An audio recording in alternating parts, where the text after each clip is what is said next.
नीलगिरी के घने जंगल में शेरू नाम का एक कटफोड़वा रहता था। वह अपनी कला में इतना माहिर था कि लकड़ी को तराश कर महल जैसा घोंसला बना देता था। पर उसकी सबसे बड़ी खूबी उसका हुनर नहीं, उसका दिल था। शेरू जी, कल शाम को मेरी काकी से बात हुई थी। वो कह रही थी कि उत्तर दिशा से आने वाले पक्षी बता रहे हैं कि इस बार महातूफान आने वाला है। नीलगिरी का आसमान काला पड़ने लगा है। अरे लाली, तुम भी ना मौसम विभाग वाली बातें करने लगी हो। मैं कल ही अपने घोंसले की छत ठीक कर दूंगा, वादा रहा।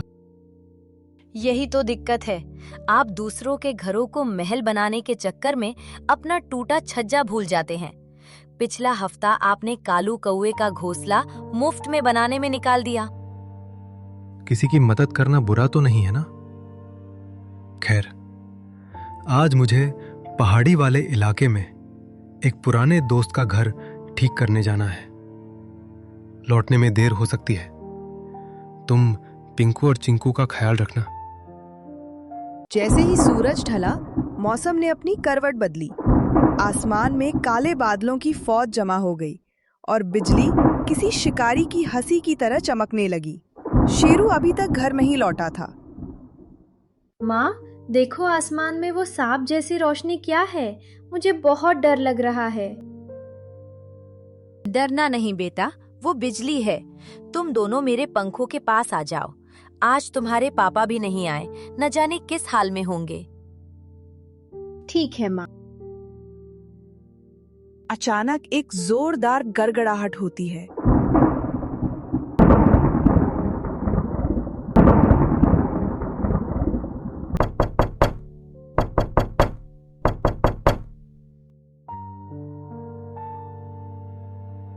काकी, आप इस वक्त अंदर आइए। आपकी हालत तो बहुत खराब है। क्या बोलूं लाली, सब बर्बाद हो गया। मेरा वो छोटा सा घोंसला पानी के रेले में बह गया। इस बूढ़ी हड्डी में अब इतनी ताकत नहीं कि किसी पेड़ को पकड़ सकूं। क्या मैं आज रात यहाँ रुक सकती हूँ? काकी, ये भी कोई पूछने की बात है? आपने तो मेरी माँ की तरह देखभाल की है। आप निश्चिंत होकर यहाँ बैठिए।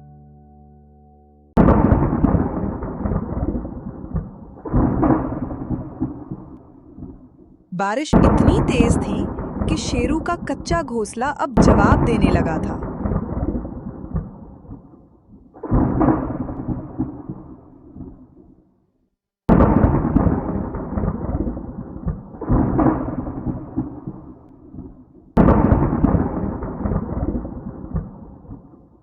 काकी, छत गिर रही है, जल्दी कीजिए, बच्चों को उठाइए।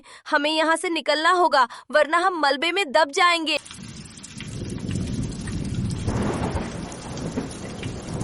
जग्गू भैया, दरवाजा खोलिए, मेरे बच्चे भीग रहे हैं। हमें बस एक कोने में जगह दे दीजिए। खबरदार, जो दरवाजा खोला जग्गू। इन्होंने हमारे लिए कोई किला नहीं बनाया था, मुफ्त में घर बनाया तो क्या हुआ? एहसान थोड़ी किया। जाओ यहाँ से, मेरा कीमती कालीन गीला हो जाएगा। सुन लिया लाली, मैं अपनी पत्नी के खिलाफ नहीं जा सकता। कहीं और देखो। अब क्या करें हम? चलो सब बंटी तोते के पास चलते हैं, वहाँ कुछ मदद मिल जाए।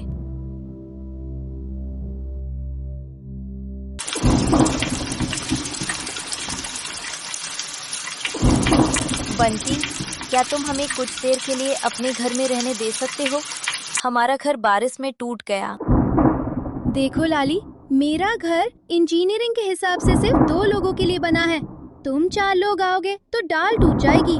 मुझे अपनी जान प्यारी है, सॉरी। रात के 3 बज चुके थे। नीलगिरी का जंगल किसी डरावने साए की तरह लग रहा था। लाली के पंख पूरी तरह भीग चुके थे और वह कांप रही थी। उसके दोनों बच्चे पिंकू और चिंकू ठंड के मारे अधमरे से हो रहे थे। तभी काकी ने दूर अंधेरे में एक विशाल परछाई की ओर इशारा किया। लाली, अपनी हिम्मत मत हार बेटी, बस थोड़ा और जोर लगा। वो देख, सामने बरगद बाबा खड़े हैं। सदियों पुराने हैं वो, इस जंगल के दादा परदादा। वही हमें इस प्रलय से बचा सकते हैं। जग्गू और बंटी ने तो दरवाजा तक नहीं खोला। क्या बरगद बाबा हमें जगह देंगे? हम तो बस छोटे से परिंदे हैं। वो पेड़ नहीं, साक्षात देवता है लाली। चल मेरे साथ।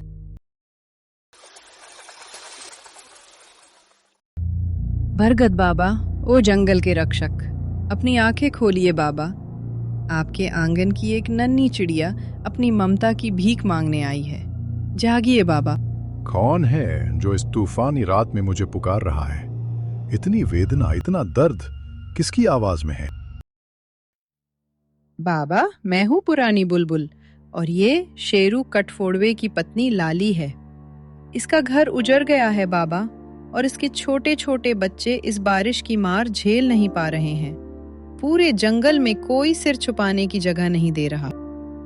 आज मैं आपसे कुछ मांगने नहीं, बस अपने बच्चों की जान बचाने आई हूँ।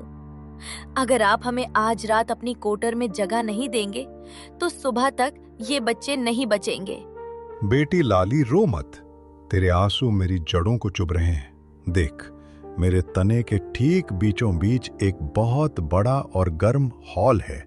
वहां साल भर की सूखी घास और मखमल जैसी काई बिछी है। तुम सब फौरन अंदर चले जाओ। वहां बिजली की गड़गड़ाहट भी सुनाई नहीं देगी।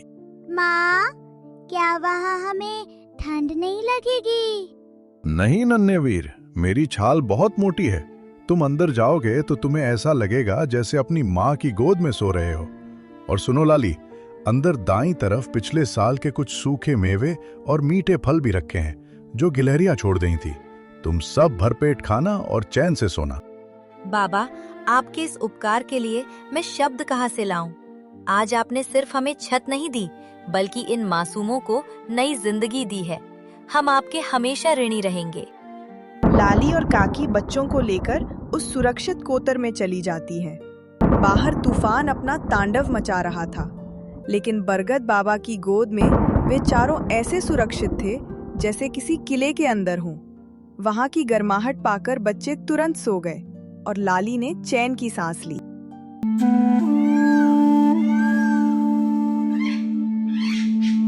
सुबह हुई, बारिश थमी, लेकिन चारों तरफ तबाही थी।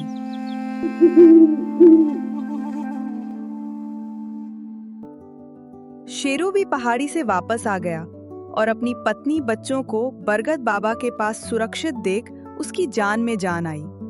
तभी अचानक चीख पुकार सुनाई दी। बचाओ, कोई बचाओ, मेरा घर बह रहा है, मेरी पत्नी डूब रही है। लाली बाहर निकलकर देखती है।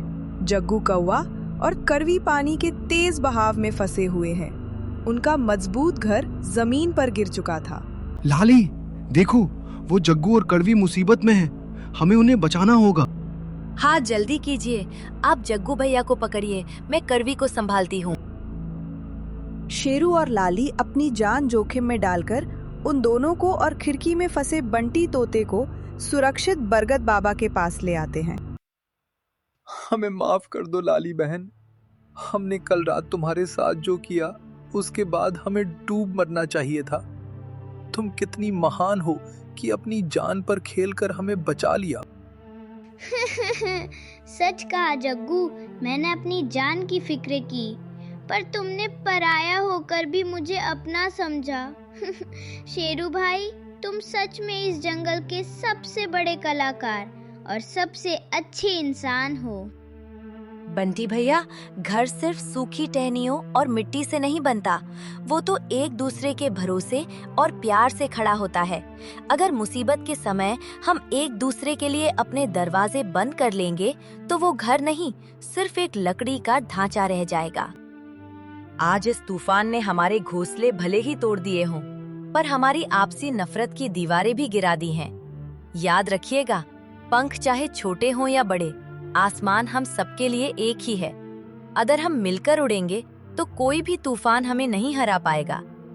याद रखना बच्चों, घोंसले तिनकों से नहीं, अपनों के साथ से मजबूत होते हैं। मुसीबत में पीठ दिखाने वाला कभी सुखी नहीं रहता। तो दोस्तों, उस दिन के बाद नीलगिरी जंगल के सभी पक्षी एक परिवार की तरह रहने लगे। शेरू ने सबका घर फिर से बनाया, लेकिन इस बार सबने मिलकर उसकी मदद की, क्योंकि भलाई का बीज जब बोया जाता है तो वो बरगद जैसा विशाल फल जरूर देता है।